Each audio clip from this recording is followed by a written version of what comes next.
Global skill development mission में आपका स्वागत है। हमने फीचर्स की बात की, बेनिफिट्स की बात की, इसके अलावा हमने देखा पीएचपी को कहाँ प्रैक्टिकली यूज कर सकते हैं। इस सेशन में हम बात करने वाले हैं पीएचपी एग्जैक्टली काम कैसे करती है। हम इन सब चीज़ों की जानकारी इसलिए ले रहे हैं ताकि जब हम पीएचपी के साथ काम करना शुरू करें तो हमारे लिए पीएचपी के पूरे प्रोसेस को समझना आसान रहे और हम आसानी से पीएचपी को प्रयोग कर पाएं। तो आइए देखते हैं इस पूरे सेशन में पीएचपी कार्य किस प्रकार करती है। सबसे पहले मैं यहाँ पे आपको राइट हैंड साइड दी गई 3 इमेजेस दिखाना चाहता हूँ जिनके साथ नंबरिंग की गई है।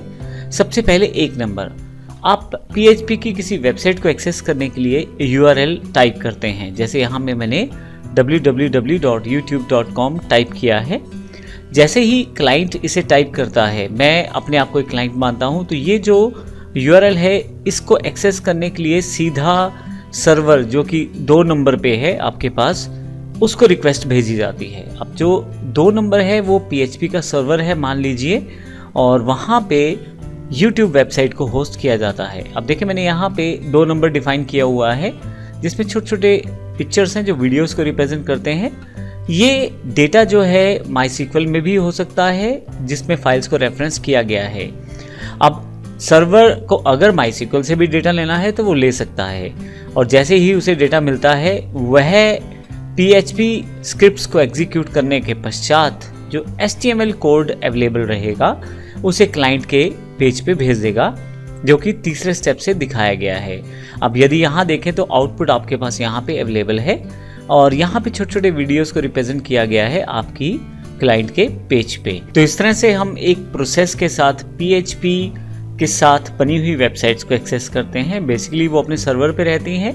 आइए अब यहाँ पे लेफ्ट साइड पे दिए गए पॉइंट्स को एक बार चेक कर लेते हैं। सबसे पहला कार्य क्लाइंट की तरफ से है, वह PHP की वेबसाइट का URL टाइप करेगा। जो भी URL उसने टाइप किया है ब्राउजर उसको रिक्वेस्ट मानते हुए वेब सर्वर के पास भेजेगा। वेब सर्वर अलग कंप्यूटर है जो अलग जगह पे स्थित है।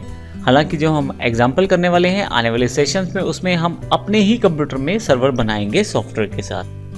अब वेब सर्वर के पास जब रिक्वेस्ट आती है तो वह URL चेक करता है, और यदि किसी PHP स्क्रिप्ट को उसमें कॉल किया गया है उस वेबसाइट के साथ तो उसे एग्जीक्यूट करता है।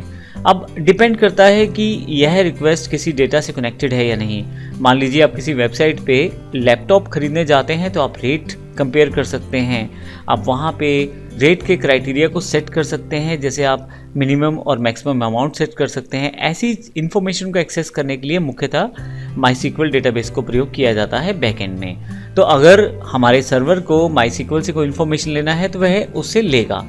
फाइनली जब इन्फॉर्मेशन मिल जाएगी, एग्जीक्यूशन के पश्चात PHP का जो रिजल्ट है वह HTML में कन्वर्ट कर दिया जाएगा, और यह कार्य सर्वर के द्वारा ही किया जाएगा। और फाइनली जो आउटपुट रहेगा HTML वाला, उसे फाइनली क्लाइंट साइड के कंप्यूटर पे भेज दिया जाएगा।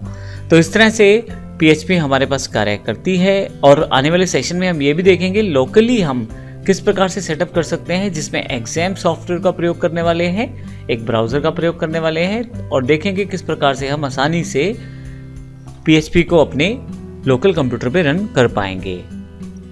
लेकिन इससे पहले कि इस सेशन की तरफ बढ़े, हम अगले सेशन में देखेंगे PHP जो बाकी टेक्नोलॉजीज़ के साथ कार्य कर सकती है, जैसे HTML है या MySQL है, तो PHP का रोल एग्जैक्टली क्या बैठता है इन सब के साथ मिला के। तो अगले सेशन में हम इसकी जानकारी लेने वाले हैं। धन्यवाद।